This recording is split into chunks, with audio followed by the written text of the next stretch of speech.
Hello and welcome. I'm going to be reviewing episode 1 of the Wheel of Time series. It's based on the book series of the same name. It plays in a futuristic Earth, but as magic and fantasy creatures. And it details the war between the dragon and the Dark One. I started reading Wheel of Time a couple of years ago, I think.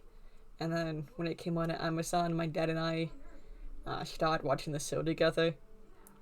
The series does take some liberties with the source material, but I don't think they changed too much that they make the series unrecognizable. A few of the... Sorry, my cat is playing down there. A few of the changes I didn't mind too much, because I feel like most adaptations have to take some changes to make the series flow about her, or because they couldn't get actors who fit the part that well, or they decide to change a few things because the books were published in a different era. This one's pretty recent. It came out in the 90s. A few of the other changes were kind of annoying. I'll talk about it a little bit later. I think the series did a relatively good job adapting the book into a TV show. I've seen quite a few films and movies that just changed so much of the source material that the only thing that were the same were the title and some character names. They kept the characters' personalities and relationships pretty much the same, with some minor changes. Rand is the son of a farmer, parents a blacksmith, Matt's a thief, and so on. All of the actors did a pretty good job, I thought. There weren't that many moments that was noted by the acting or what the writers did to the characters. Rosamund Pike did a pretty fantastic job as Moiraine. I thought she was one of the best parts of the series, and I thought Daniel Hanley did as Lan was also really good. I like the fact that they somehow didn't change the relationship between these two, because they're the closest male-female relationship in the books, and it's not sexual at all. I feel like they sometimes do this in books and TV shows where you have a close male-female relationship, and it somehow becomes romantic, can just be friends. The chemistry between all the characters were also pretty good. I believe Matt, Rand, and Perrin were friends, and I did buy the relationship between Egwene and Rand. That was pretty similar in the books too. Where they were kind of in a relationship, but not really. They had feelings for each other. And it was pretty obvious that Rand had feelings for Egwene, but we don't get that many Egwene POVs in the books until I think later on.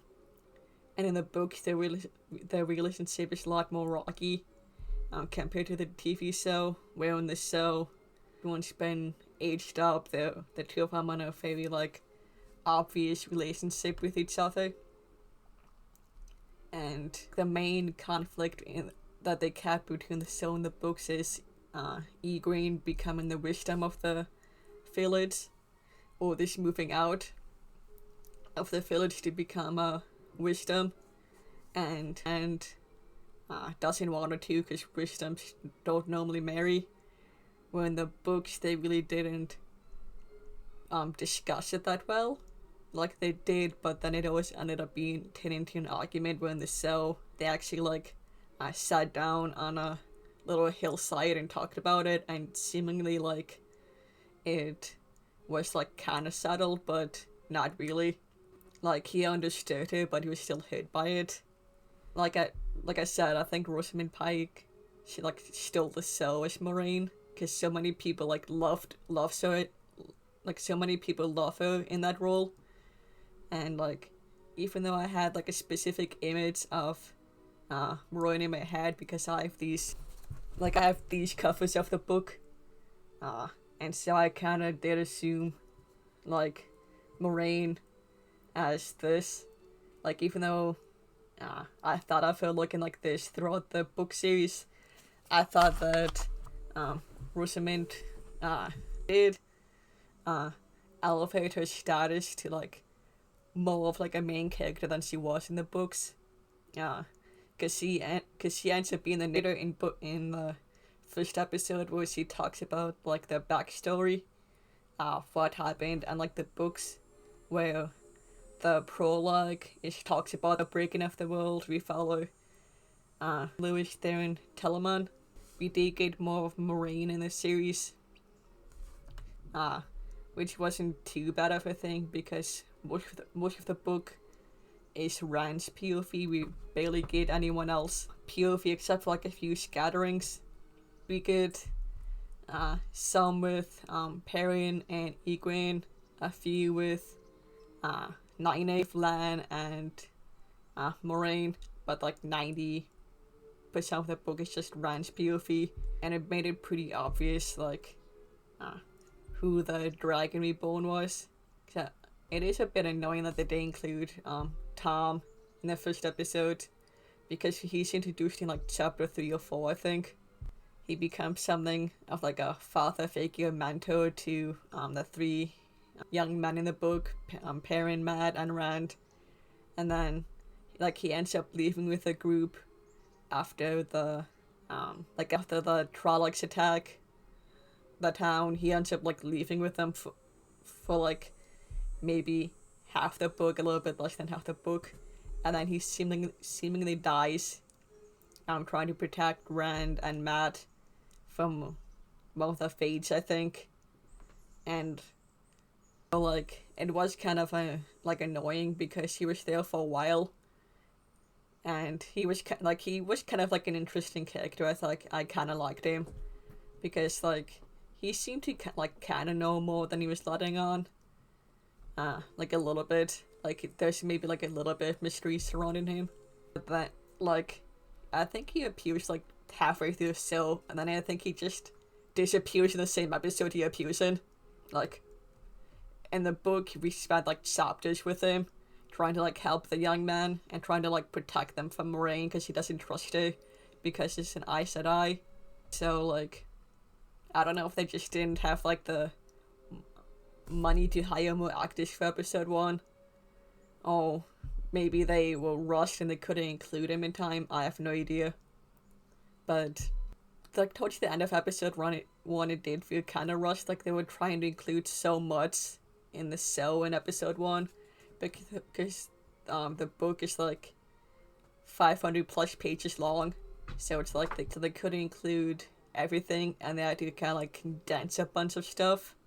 And in the show they did include more of Matt's backstory. Like I don't think they mentioned that much of his past in book 1. I could be wrong. Like at least not that I can remember. In the show they show his home life, growing up poor with like 3 younger sisters. She's like the eldest, by at least like maybe like 5 or 10 years maybe between there. Just like the eldest sister is maybe like a pubescent teenager, I think. Like at least like in 12, 13, I think, and Mad looks like he's about like very late teens, early 20s maybe. His father's like pretty terrible. He keeps like having affairs with other women. It makes it like super obvious. And his mother doesn't seem to like him because she thinks he's just gonna turn out like his father. Because she's like the only boy in the family. And so she seems to care more about his sisters than him. I kind of liked Matt more in the show because in the books I found him kind of annoying. Like, too juvenile. Like, in the books I think they're like maybe like a few years younger. Like, I think they're still supposed to be like teenagers maybe. In the show they're maybe like 20s or so. Like, when I first started reading it I really didn't like Matt that much, but then he kind of like grew on me a little bit as the series went on. And they also gave Perrin a wife from the beginning. Like he does get married later on, I think most of the characters do, but like I didn't know why they gave him a wife because she dies at the end of the episode. Like, I can't even remember her name, but like, she like barely gets any dialogue except for maybe like a few lines. We kind of get the sense that like their marriage is kind of strained, just from the way they kind of like act with each other. We barely get anything about her, like her hobbies or like her family. Like, was she born outside of the Two Rivers? Like, guess Rand's mother was supposed to be an outsider from the village. Like, they don't get too many outsiders, but like, was she born in the Two Rivers? Was she born in a different town then moved to Emmonsfield, the main town that they're from? Like, we don't get anything of her, and then Perrin accidentally kills her during the Trolloc attack because she was kind of like in a haze when they're trying to attack the because they end up going to the forge, because she also works as a blacksmith with him, and when the Trollocs attack, they end up going to the forge to try and hide, and they brought some people in, and so he ends up killing a Trolloc, and he gets into like this haze, killing one, and then she comes up behind him, and he thinks that it's another Trolloc, and then he just kills her. And this is Woman in the Refrigerator, where it's mostly women who end up dying for the male character. Like, I think this one is like extremely obvious because like we don't get anything about her. Like, I think we did get her name back, but it was probably only mentioned like once or twice in the episode. Like, we know like almost nothing about her before she dies. Like, for the most part, they did keep the same plot of the first couple of chapters of the book, where Moiraine and Lan come to Emmonsfield in search of the Dragon Reborn. Fade and an army of Trollocs come to that town during Winter's Night and attack.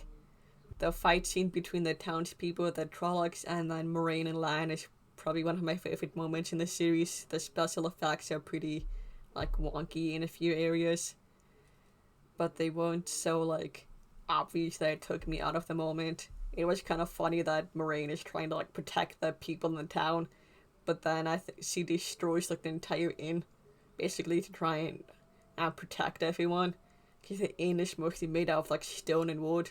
So she takes like all of the stone, at least like quite a bit of stone out of the inn, and just throws it at the Trollocs, and the inn just collapses, and like everything's just on fire.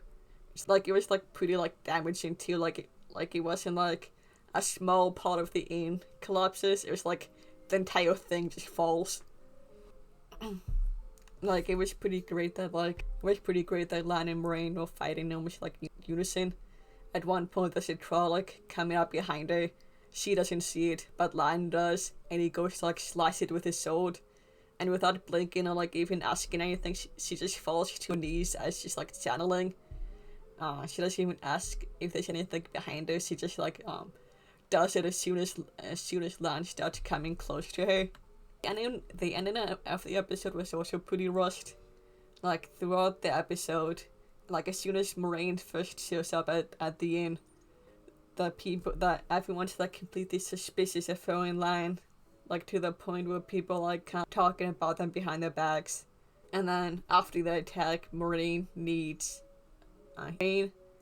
Rand, Perrin, and Mad to come with her because she thinks one of them could be the Dragon Reborn. In the books, it took some persuasion from Moiraine to let her leave with the townspeople because they all thought that she was the one who brought the Trollocs and the Fade. Like, they were coming after her instead of the three young men. Which she didn't tell. I don't think she told them that the Trollocs were after the three, just that they were nearby, I think. And then she tells the story of Manetheren, I believe, to let them leave when the show. It's like she tells them out in the open why they were being chased, and then everyone just lets them leave.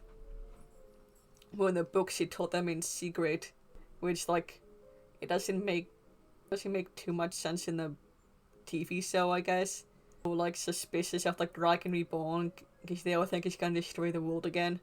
He tells them in the open that one of them is the Dragon Reborn, and like nobody said anything about it. Like nobody brought it up, and they all just like walk away. And it took a while for them to leave. Like it was maybe like a chapter or 2 or maybe 3, I think, for them to like actually like leave. They left in like the dead of night. After a while, they spent some time in the town with Rand trying to find someone to heal Tam because she ended up getting injured by a Trolloc at their house. Jane had gone around healing people. Nynaeve and Egwene were trying to heal people. So they spent some time at the town before leaving. So like the ending of it was just like I just didn't have enough time to do it. I'm guessing because I think the show was supposed to be like 10 episodes, but then they cut it down to like 8. So it could be they wanted to like drag it out a little bit more, but they didn't have enough time, I'm assuming. So did a pretty good job of like adapting everything. Like I think it's like maybe like one of the better fantasy shows I've seen. For the most part, it seemed like they did care about like adapting the real time. Like I'm kind of having fun watching the show again. That'd be it for my review. See you guys another time. Peace.